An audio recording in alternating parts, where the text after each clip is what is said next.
Kita mengenal istilah arus dalam hidup sehari-hari berkaitan dengan berbagai hal, arus air, arus udara, arus listrik, arus lalu lintas, arus dana, arus zaman, dan arus-arus lain. Ada banyak arus. Arus adalah aliran yang menggambarkan pergerakan sesuatu dari suatu tempat ke tempat lain. Apa yang kita rasakan dan alami apabila berada dalam arus tertentu. Misalnya kita berada di sungai dengan arus deras, di mana ada gerakan air dari tempat yang tinggi ke tempat yang lebih rendah. Kita harus mengeluarkan tenaga untuk bertahan melawan arus. Apabila arus itu begitu deras, kita pun tak bisa tahan dan akan terbawa arus. Arus air mematikan. Bagaimana kalau arus rahmat? Bagaimana kita bisa bertahan? Kalau arus rahmatnya itu lemah, maka manusia bisa bertahan melawan arus rahmat. Tapi kalau arus rahmatnya deras, maka orang akan terbawa arus. Bukan celaka, tapi selamat. Dan ini sejauh mana arus rahmat yang ada pada kita ini besar atau tidak. Bagaimana dengan arus listrik? Yaitu gerakan elektron dari sumber listrik ke kutub. Dari kutub yang satu ke kutub yang lain melalui kabel sebagai penghubung. Apakah saudara-saudari pernah ke setrum tersengat listrik? Rasanya apa? Nyes gitu ya. Rambut langsung ke atas gitu ya, ibarat baru dicukur. Kalau kita tersengat listrik ada kejutan. Karena sengatan. Ada reaksi karena energi. Bagaimana kalau kita tersengat Roh Kudus? Terkena arus Roh Kudus atau berada dalam arus rahmat Roh Kudus. Satu ilustrasi sebut saja pada suatu hari Edun pegawai baru kebun disuruh menyiram tanaman oleh tuannya. Si Edun ini orang desa. Edun bertanya, "Pak, embernya mana dan bagaimana caranya?" Kata tuannya, "Di sini tidak ada ember, nggak usah pakai ember. Gunakan selang itu untuk menyiram." Lalu caranya, masukkan selang itu ke keran dan kamu mulai menyiram. Di rumahnya tidak ada keran, ada juga sumur, mata air. Dari kejauhan tuannya melihat si Edun berkeliling menyiram tanaman. Tuannya puas. Tapi waktu ia mengenakan kacamata, tuannya itu kaget. Loh, dari ujung selang kok tak keluar air? Padahal dia membawa selang. Padahal si Edun itu sudah kagum. Coba, di kota itu, selang itu bisa menyiram tanaman tanpa air. Tuannya bertanya, apakah selang yang sudah disambung ke keran? Sudah, Tuan. Loh, kenapa tidak keluar air? Tidak tahu, Tuan. Apakah kerannya sudah dinyalakan? Oh, tidak tahu, saya hanya baru menyambungkan. Nyalakan kerannya, baru air keluar. Lalu Edun menyalakan. Ya, keran. Kalau jalan air, akses air tak dibuka, maka air tak mengalir. Edun membuka keran, lalu mulai menyiram. Ternyata air yang keluar kecil. Tuannya heran, padahal air di tempat lain deras mengalir. Setelah diperiksa ternyata selangnya tersumbat, penuh lumut yang tak dibersihkan lama dan tak dipakai lama. Maka ia berkata, Edun bersihkan dulu biar air mengalir deras. Setelah dibersihkan, mengalir air dengan deras, menyegarkan tanaman. Selang adalah sarana mengalirkan air. Selang yang bersih.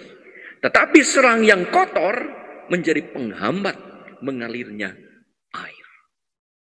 The current of grace as a mission. Arus rahmat sebagai misi dari PDKK. Ide ini sebetulnya muncul dari Paus Fransiskus saat pertemuan karismatik sedunia misalnya pada tahun 2014. Bahwa identitas gerakan karismatik Katolik adalah arus rahmat dalam gereja dan untuk gereja. Hal ini tampak jelas dalam aktivitasnya. Bagaimana gerakan karismatik Katolik menjadi arus rahmat pembaharuan dalam Roh Kudus yang menyentuh seluruh aspek gereja. Gagasan ini ditegaskan dan diulang-ulang di mana-mana oleh Sri Paus Fransiskus, bahkan secara khusus pada audiensi umum 5 Juli 2015. Arus rahmat ini terjadi di banyak tempat seluruh dunia. Contohnya di Italia telah menghasilkan banyak buah pertobatan dalam komunitas-komunitas karena pencurahan Roh Kudus. Arus yang rahmat yang dibawa gerakan karismatik Katolik telah merubah banyak orang untuk bergerak maju dalam hidup rohani, untuk memberikan diri dan berpartisipasi lebih penuh lagi dalam karya pelayanan gereja sebagai perwujudan konkret dari rahmat baptisan yang diterima dimanapun dan kapanpun berada. Buah rahmat dari gerakan karismatik ini tampak juga dalam kerjasama dengan para uskup setempat dan juga dalam mewujudkan keprihatinan gereja termasuk ekumenisme, karena Roh Kudus itu satu, kata Sri Paus. Kesatuan bukanlah keseragaman, tetapi kesamaan dalam Roh Kudus yang satu. Maka di dalam gerakan karismatik di bawah gerakan karisma di Katolik yang sekarang disatukan dalam karisma, ada macam-macam komunitas. Biar macam-macam komunitas, tapi satu. Bukan membeda-bedakan. Justru yang merasa berbeda, itulah yang menjadi masalah. Maka Paus menyatukannya dalam satu kelompok persaudaraan karis. Hal ini mengingatkan kata-kata Santo Agustinus.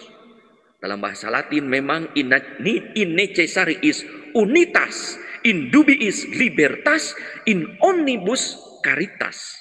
Artinya, di dalam hal-hal yang mutlak ada kesatuan, unity.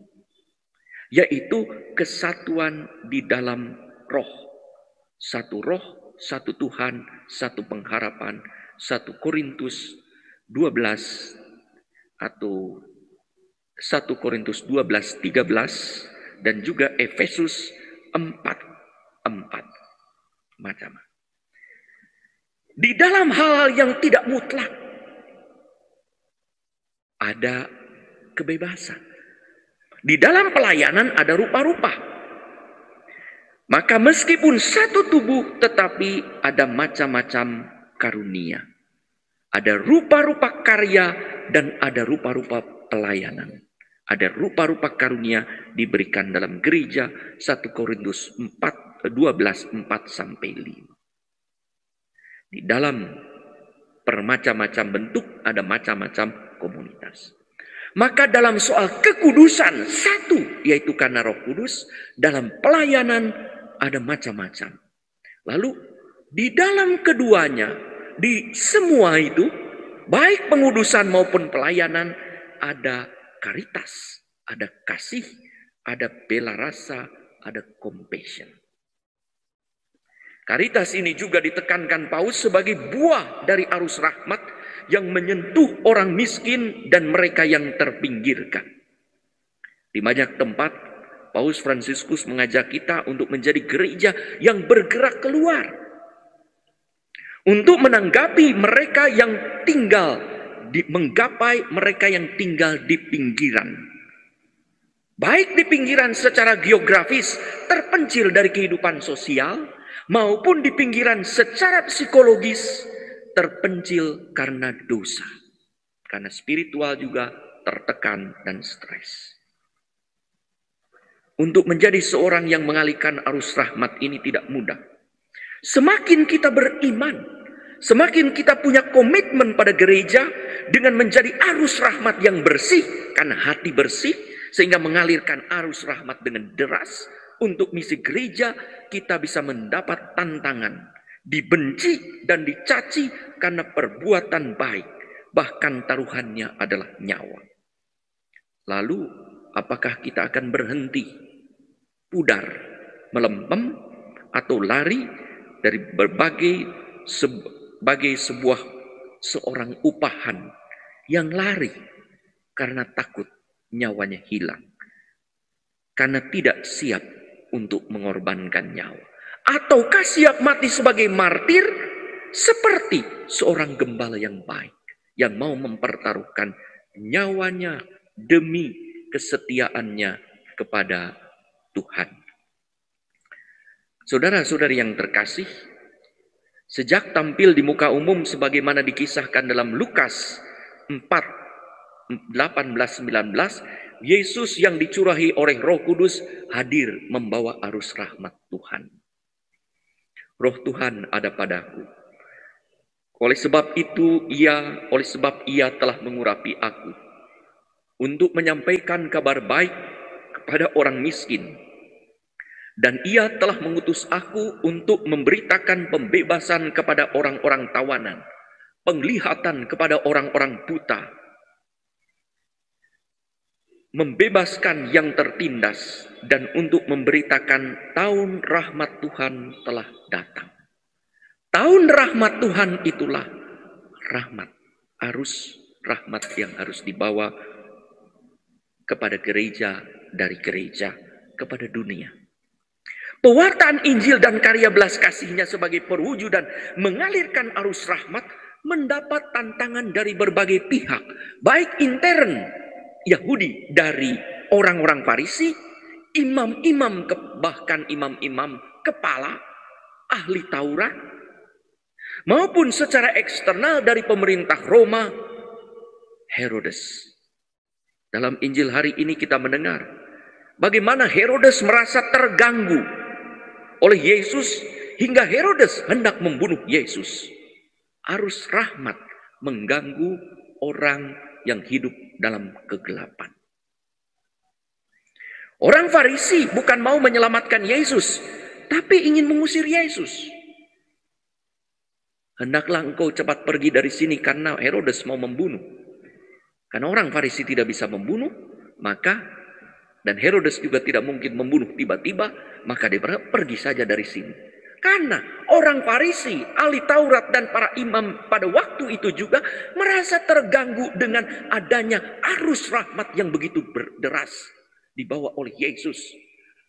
Tetapi mereka mencoba bertahan dengan berbagai cara supaya mereka tidak terbawa arus rahmat dan selamat. Itulah yang dikatakan oleh Yesus, mempunyai telinga tetapi tidak mendengarkan, mempunyai mata tetapi tidak melihat. Kini, tantangan Yesus bukan hanya ancaman psikologis, dicaci maki, ditantang, tetapi juga ancaman fisik, yaitu kematian. Mendengar ancaman tersebut, Yesus malah menegaskan kembali visi dan misinya datang ke dunia membawa tahun rahmat itu. Pergilah dan katakanlah kepada si serigala itu, aku mengusir setan dan menyembuhkan orang. Setan dalam serigala itu. Pada hari ini dan besok dan pada hari ketiga aku akan selesai. Yesus tak akan berhenti berkarya sampai kematiannya, yaitu salib diterimanya. Tetapi salib bukanlah akhir, melainkan awal kehidupan baru dari para penerus Yesus. Ia akan bangkit kembali pada hari ketiga, maka disebutkan pada hari ketiga, dan akan meneruskan arus rahmat ini kepada para muridnya. Arus rahmat tak akan berhenti karena rintangan bahkan ancaman nyawa. Justru kematian itu menjadi ajalan arus rahmat. Jika biji tidak jatuh ke tanah, ia tidak akan tumbuh. Jika orang tidak meninggalkan persepsi lama bahwa menyiram harus pakai ember, tidak dengan membuka keran, air tidak akan mengalir. Setelah kebangkitan, Yesus mengutus para muridnya untuk mengalirkan arus rahmat. Pergilah ke seluruh dunia. Beritakanlah Injil. Wujudkanlah arus rahmat itu. Itu artinya kepada segala makhluk. Sampaikanlah rahmat kepada siapapun, apapun tak terbatas siapakah dia.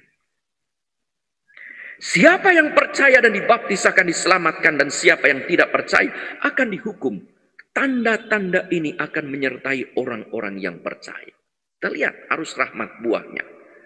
Mereka akan mengusir setan-setan demi namaku. Mereka akan berbicara dalam bahasa-bahasa baru. Mereka akan memegang ular, dan sekalipun minum racun maut, mereka tidak akan celaka. Mereka akan meletakkan tangannya atas orang sakit dan sembuh. Berbagai mujizat itulah yang kita alami juga melalui gerakan pembaharuan karismatik Katolik. Setelah 2000 tahun, arus rahmat itu terus mengalir dan menyentuh kita serta memanggil kita untuk meneruskan arus rahmat itu. Maka kita berada dalam komunitas, dalam gerakan pembaharuan karismatik Katolik. Agar dapat memenuhi perutusan Yesus untuk menjadi arus rahmat ini, Paulus dengan sangat bagus mengajak kita untuk menjadi ibarat seorang prajurit Allah yang siap membawa misi perdamaian untuk menjaga agar arus rahmat itu tidak ada yang menghambat. Hambatan terbesar dari arus rahmat itu bukan dari kekuatan dari luar, tetapi iblis yang bercokol di dalam hati. Keran itu tidak ada di mana-mana, tapi keran itu ada pada tempatnya. Sumber untuk mengandungnya bukan ada di tempat lain, tetapi ada pada diri sendiri. Maka kata Paulus dalam bacaan satu caranya, kenakanlah perlengkapan rohani, yaitu perlengkapan senjata Allah untuk melawan tipu muslihat iblis. Maka pertama-tama itu bersihkan hati dari kotoran iblis itu. Menggoda dari dalam, iblis itu menggoda dari hal-hal yang baik. Kalau menggoda dari hal yang buruk, takut kita. Boro-boro menggoda, lihat saja udah lari, takut. Godaan itu muncul dari hal-hal yang baik, menarik, yang membuat kita ingin terlibat. Tapi hati-hati, apa tugas, tanggung jawab, panggilan utamamu? Diingatkan oleh Roh Kudus. Banyak hal baik, tapi bisa jadi bukan. Menjadikan batu menjadi roti, baik tidak? Baik. Apalagi dibutuhkan oleh orang miskin. Tapi Yesus tidak mau menjadikan batu menjadi roti. Karena apa? Karena yang minta iblis. Kalau yang meminta Allah, Yesus akan ketika itu juga menjadikan semua batu menjadi roti. Tapi kalau iblis yang minta, tidak. Coba. Apa yang iblis minta? Kelihatan baik, tetapi bukan dari Roh Kudus. Maka di sinilah yang diperlukan spiritual discernment, pembedaan roh. Bagaimana saya membedakan ini dari roh jahat, ini dari roh baik. Bagaimana kita bisa membedakan ini dari roh baik kalau kita tidak dekat dengan Roh Kudus itu? Makin kita dekat dengan roh jahat, makin kenal kita roh jahat. Maka perbaharuilah pembaharuan diri terus menerus dalam diri kita agar kita makin dekat dan mirip dengan Roh Kudus. Manusia itu citra Allah. Allah itu baik. Lalu ada orang berkata, ia aktif. Bapak Uskup di persekutuan neurokasmatik. Ia begini-begini, ia begitu menyebalkan. Saya berkata, ia adalah citra Allah. Harus dikasih. Tapi dia jahat. Ya, saya bilang, kebetulan citra Allahnya burem. Ya. Kalau kita lihat foto kadang-kadang burem. Nah itulah citra Allah yang burem. Orang yang sudah aktif terlibat di gerakan pembaharuan karismatik Katolik masih menyebalkan. Itu citra Allah yang burem itu ya. Maka supaya tidak burem, fokuskan pada Roh Kudus. Bersihkan, ganti foto yang burem itu dengan Roh Kudus itu. Yang tanpanya kita tak mungkin menjadi pembawa tahun rahmat Allah dalam hidup sehari-hari. Yang kedua, berdirilah tegak. Kata itu kan pertama urusan roh. Ini kok penting ya, roh iblis ini, ya, godaan roh iblis. Yang kedua, jadilah tegak. Kita diingatkan, bandingkan bacaan Injil hari Senin yang lalu, Lukas 13, 10 sampai 17. Ada seorang yang bungkuk 18 tahun tak dapat berdiri tegak. Artinya apa? Berdiri tegak dikuasai oleh Roh Kudus. Bukan diganggu oleh iblis sehingga hanya melihat ke bawah, hanya melihat bumi, hanya melihat tanah, kotoran. Bukan melihat ke langit, ke surga atas, berdiri tegak. Maka Yesus cara satunya adalah memanggil orang itu, mengusir roh itu, dan menyentuh orang itu hingga berdiri tegak kembali. Tegak. Ini dikaitkan dengan unsur yang ketiga oleh Paulus, berikat pinggangkan kebenaran. Bagaimana orang bisa tegak kalau tidak ada kebenaran? Coba saja, kalau kita salah, ditegur, tunduk semua kan? Tapi kita kalau sedang benar dipuji, tegak semua. Kalau giliran pemimpinnya menegur, tunduk semua. Karena ada kesalahan. Ya, makin salahnya besar, bungkuk, lama-lama bengkok. Saudara-saudari, berikatkan kebenaran. Dan yang keempat, luar biasa, baju jirahkan keadilan. Pertama-tama, jangan kita berbuat adil kepada orang lain. Bisakah kita berbuat adil pada diri sendiri? Hak kita untuk mendapat rahmat Allah. Apakah kita memperjuangkan hak mendapat rahmat Allah dengan hidup bersih dari roh jahat itu? Jangan kita berbicara berbuat adil pada orang lain kalau kita tidak bisa berbuat adil kepada diri sendiri. Yang kelima, kakimu berkasutkan kerelaan untuk memberitakan Injil damai sejahtera dalam segala hal. Ya, luar biasa. Sukarela. Ini pada masa COVID saja, saudara-saudari masih sibuk menyiapkan konvenda. Ya.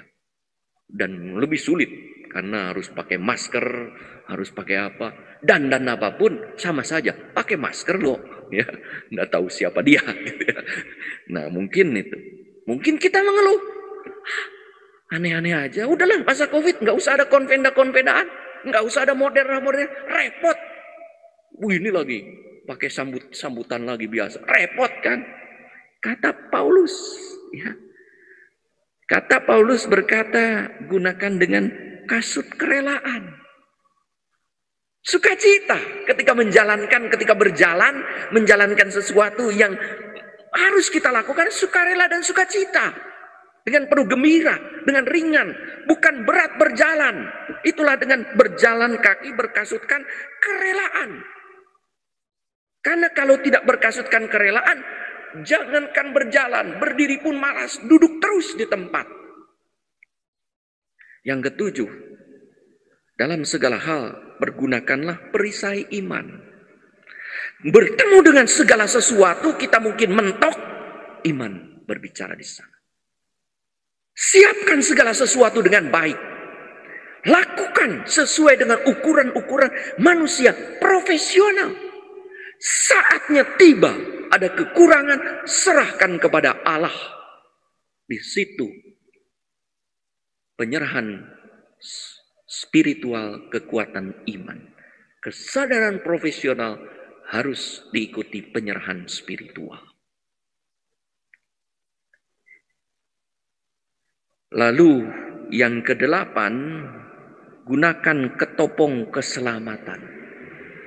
Pakai ya ketopong keselamatan supaya otaknya bersih, selamat, kepalanya itu selamat ya.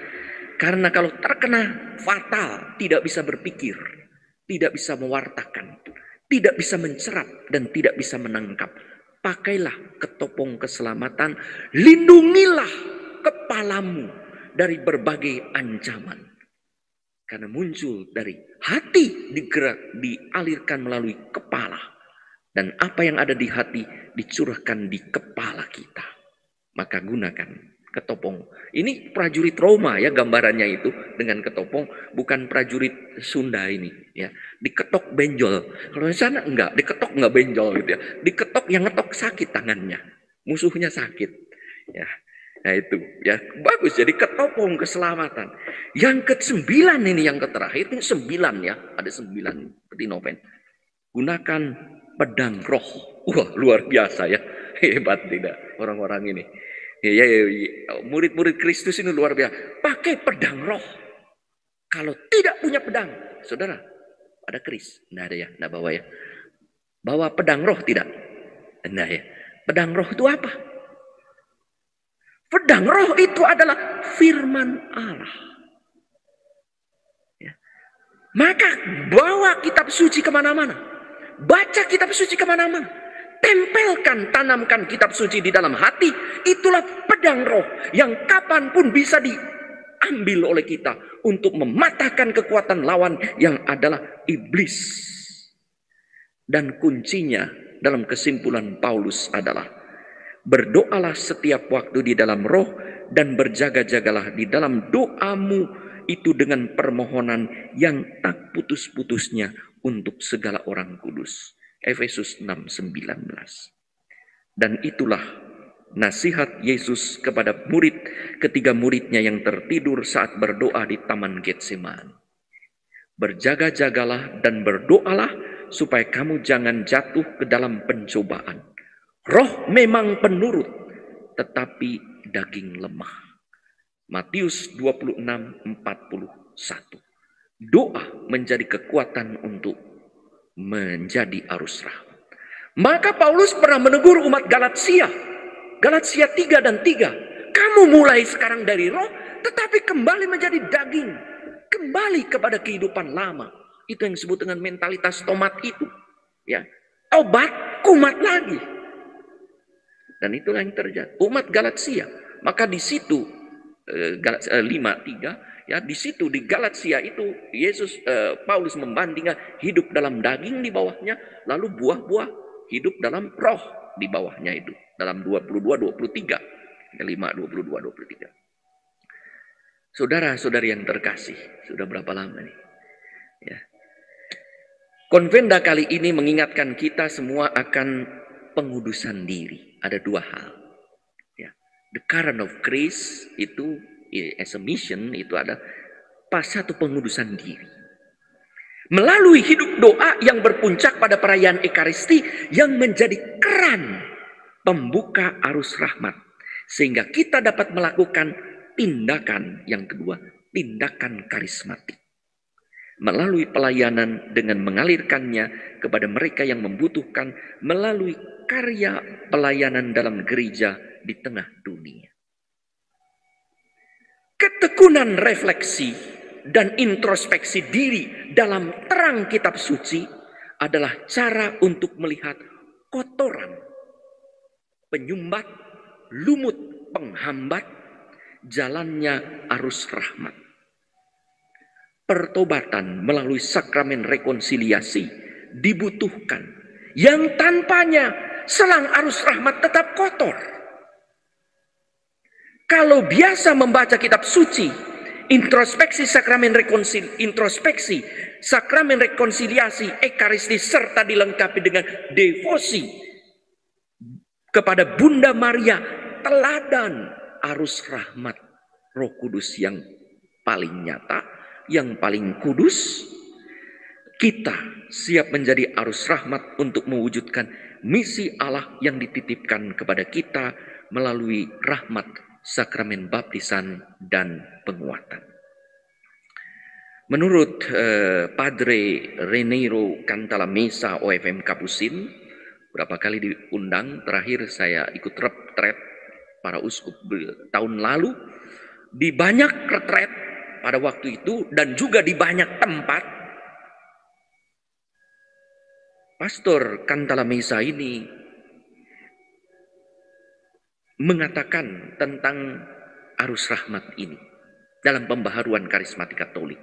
Bagaimana ia berubah dari orang yang sepertinya tidak mau tahu, antipati, ya, lalu tidak mau tahu sampai simpati, dan sekarang menjadi promotor dari gerakan karismatik Katolik ini. Dan diminta di mana-mana sebagai pembicara dan peneguh kelompok-kelompok karismatik, termasuk dalam karis. Penuda, ia mengatakan rahmat baptisan ini menjadi penuh dalam kehidupan yang dipromosikan oleh gerakan pembaharuan karismatik Katolik. Ada 3 hal yang disebut. 1, hidup menurut hukum Roh Kudus. Dulu ketika suci perjanjian lama, Musa dalam gunung Sinai, hukum Allah ditulis dalam loh batu. Tapi kini ditulis di dalam loh hati manusia. 2 Korintus 3:3. Karena telah ternyata bahwa kamu adalah surat Kristus yang ditulis oleh pelayanan kami, ditulis bukan dengan tinta, tetapi dengan roh dari Allah yang hidup, bukan pada loh-loh batu, melainkan pada loh-loh daging, yaitu di dalam hati manusia. Maka hati itu yang harus dibersihkan. Sejak awal tadi dikatakan, untuk itulah Yesus ada 2 hukum kan. Hukum kasihlah Tuhan Allahmu, ya, perintah 1-3, kasihlah sesamamu manusia seperti dirimu sendiri, ya, itu ringkasannya. Hukum ke-4 sampai dengan ke-10, itu hukum yang berlaku. Dan Yesus mengatakan isi semua Taurat dan kitab para nabi di situ. Tapi di dalam Yohanes 13:34 Yesus menambahkannya, kasih aku memberi perintah yang baru, kasihilah seorang akan yang lain. Hukum ini tidak ditulis dalam loh batu, tetapi ditanamkan oleh Yesus di dalam hati para murid. Dan setelah itu Yesus berkata, jikalau engkau berkata, aku adalah Tuhan dan gurumu, engkau memanggil aku dan memang itu tepat, lakukanlah apa yang sudah aku lakukan.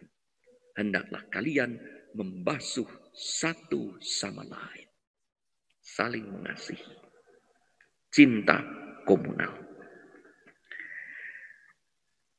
Dan pengharapan tidak mengecewakan, karena kasih Allah telah dicurahkan dalam hati kita oleh Roh Kudus yang telah dikaruniakan kepada kita. Roma 5:5. Kasih Allah yang diberikan dalam hati kita, dan kasih itulah yang memampukan kita mengasihi Allah, sesama diri sendiri, dan saling mengasihi satu sama lain. Yang kedua, hidup sebagai anak-anak Allah. Paulus menegaskan dalam Roma 8:14-15, kita menyebutnya Aba ya Bapa. Jadi kita menempatkan diri sebagai anak-anak Allah. Dan firman Allah sendiri berkata, ketika Yesus dibaptis, ketika Yesus dimuliakan di atas gunung, muncullah Roh Kudus dan bersuara dari surga, inilah anakku yang terkasih, kepadanya aku berkenan, dengarkanlah dia.